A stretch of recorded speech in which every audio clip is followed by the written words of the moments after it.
سنتحدث في الفيديو عن أقوى 10 أفلام رعب في تاريخ السينما. أفضل أفلام الرعب المخيفة على الإطلاق. نقدم لكم في الجزء الأول أفضل 10 أفلام لها القدرة على زرع الرعب فيك حتى ولو كنت تظن أنها لا تنطوي عليك تعويذة الخوف من أفلام الرعب، أو كنت تظن أنها أفلام تافهة لا تحرك فيك شيئا، ولكن نزيد التحدي بعض الشيء. سنبرم معك اتفاق يجب أن تحترم قواعده. أولا، يجب أن تشاهد هذه الأفلام في منتصف الليل. ثانيا، يجب أن تكون الأجواء التي ستشاهد فيها هادئة جدا إلى درجة السكون. ثالثا، يجب أن تطفئ الأنوار. رابعا، وإن كان ممكنا أن تشاهدها لوحدك. نتحداك أن تطبق هذه القواعد وتشاهد هذه الأفلام التي في هذه القائمة ولن تحس برعب حقيقي. أولها رقم 1، فيلم ريك. مراسلة تلفزيونية ومصور كاميرا يتبعان رجال الطوارئ في مهماتهم الإنقاذية ويوثقان الأحداث، ولكن ذات ليلة يرافقونهم إلى داخل مبنى سكني مظلم، فيفاجؤون بكونهم محبوسين في الداخل وهناك شيء مرعب معهم.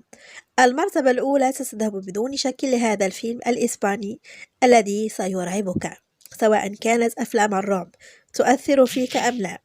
تعيش الأحداث من وجهة نظر مصور الكاميرا، الشيء الذي يزيد من حدة الرعب على طول الفيلم، والذي سيجعلك مركزا معه منذ البداية بدون حتى أن ترمش أو تمل إلى نهايته. بطولة مانويلا فيلاسكو وفيران تيرازا وخورخي يامام سيرانو.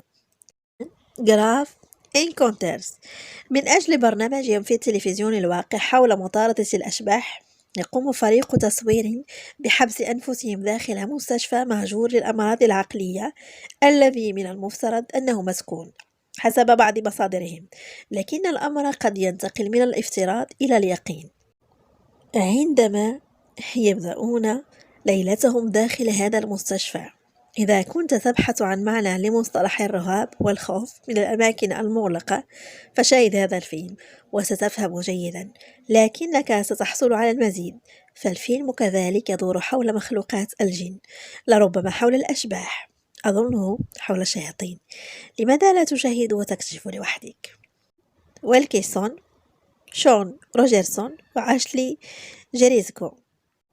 رقم 3، دو ديسنت. رحلة استكشافية في أعماق الكهوف تتخذ منحنى خاطئ عندما تعلق مستكشفات هذه الرحلة في الأعماق وتصبحن ملاحقات من طرف نسل غريب من الحيوانات المفترسة. عندما يجتمع الاستكشاف والنساء والرعب، ستحصل على فيلم مشوق مخيف من البداية إلى النهاية.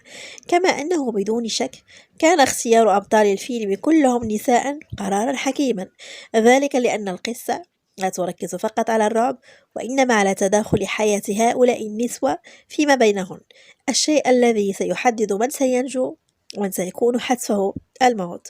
بطولة شونا ماكدونالد، ناتالي ماندوزا، أليكس ريد وساسكيا مولدر، ميانا بورينغ، نورا جينون.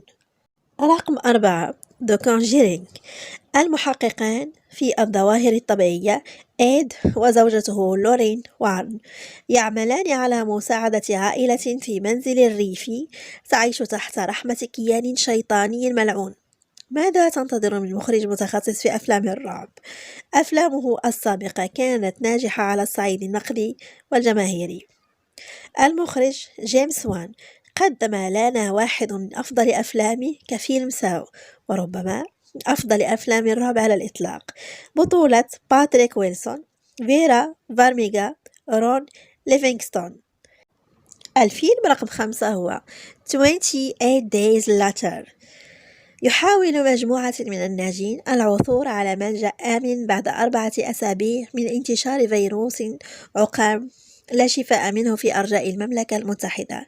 يبقى هذا الفيلم من بين أفضل أفلام الزومبي انتشار الفيروسات في العالم، ولكن ليس من طينة أفلام القتل والدماء، ذلك لأنه يركز على شخصيات الفيلم أكثر، شخصيات ليست بأبطال سينقذون العالم من هذه الفوضى، بل ناجون لا حول لهم ولا قوة.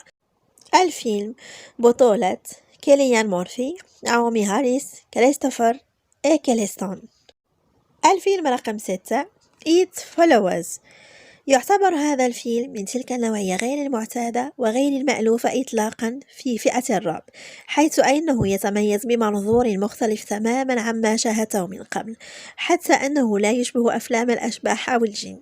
فيلم بمنظور سيخيفك بدون شك لدرجة الغرابة. أما قصته فحدث ولا حرج، إذ تدور بكل بساطة حول شابة يلاحقها كيان خارق للطبيعة بعد قيامها بعلاقة جنسية مع صديقها. بطولة ميكا مونورو، كير جيلكريست، أوليفيا لوكاردي. ما الفيلم رقم 7 فهو دو إكزورسيست. عندما تصاب فتاة مراهقة بمس من كيان غامض، تقوم أمها بما في وسعها من أجل إنقاذ ابنتها قبل أن يملكها هذا الكيان بدون رجعة. الشيء الذي سيدفع الأم للبحث عن كاهنين قيل أنهم الوحيدان القادران على مساعدتها. واحد من أقوى أفلام الرعب في التاريخ السينمائي، الذي قام فعلا وإخافة الجمهور في سنوات القرن الماضي، كما أنه لا يزال يحافظ على جدارته في إخافتك لحد الآن. فيلم يعتبر الرائد في فئة أفلام الرعب الذي كان له الفضل في إلهام العديد من الأفلام في عصرنا الحالي. بطولة إلين بورستين، ماكس فون سيدو، ليندا بيليز، لي جايكوب. رقم 8 هو VHS2. بينما كانوا يبحثون عن طالب مفقود، محققان يقتحمان منزل الطالب ويعثران على مجموعة من أشرطة الكاسيت القديمة. بعدما شاهدوا المحتوى المرعب لكل شريط، يدركون أن هناك أسباب شيطانية خبيثة وراء اختفاء الطالب. هذا النوع من الأفلام قدم شيء جديد في طريقة سرد الأحداث، حيث اجتمع فيه 7 مخرجين، كل واحد قام بإخراج قصة صغيرة، وكل قصة مترابطة فيما بينها لتعطي الفيلم الكامل. كما أنه قد تتساءل، هل هذا جزء ثاني؟ نعم، هو كذلك، حيث صدر سنة 2013، ثم قبله كان هناك الجزء الأول من سنة 2012 والجزء الثالث سنة 2014، لكن تركيزنا على هذا الجزء الثاني راجع لكونه الأفضل في هذه السلسلة المرعبة من الأفلام. لكن إن كنت من محبي الأفلام الرعب فبدون شك ستشاهدهم جميعا. بطولة لورانس مايكل ليفين، كيلسي أبوت، آدم وينغارد، وهانا هيوز، سيمون باريت. رقم 9 30 Days of Night. فيلم آخر تجري أحداثه في منطقة ألاسكا، لكن الأحداث هنا مختلفة عن الفيلم السابق، حيث تتعرض بلدة صغيرة بعد دخولها لمدة شهر كامل في الظلام لهجوم من طرف سرب من مصاصي دماء وحشيين. ربما يعتبر هذا الفيلم من بين الأفضل الذين أنجزوا حول مصاصي الدماء، حيث نعيش الرعب بمعنى الكلمة وليس فقط القتل والدماء. ربما هذا بفضل أحد منتجي الفيلم، سام رايمي، المعروف عليه إخراج وإنتاج أفضل أفلام الرعب المعروفة عالميا. بطولة ميليسا جورج هارتينيت، بين فوستر، داني هيوسون. أما الفيلم العاشر The Fourth Kind، قصة مشوقة حول حوادث غامضة حدثت ولا زالت تحدث في منطقة ألاسكا الشمالية، حيث وقعت في بلدة هناك عدد من الاختفاءات الخارقة للعادة غير المفسرة خلال 40 سنة الماضية. واحد من أفلام الرعب والغموض التي تجعلك تعيد التفكير في واقعية أحداث الفيلم. أحداث حول اختفاءات، اختطافات من طرف من؟ جن أم كائنات فضائية، شياطين أم مخلوقات بشرية خارقة للعادة. بطولة ميلا جوفوفيتش، إلياس كوتياس، وهيل باتون.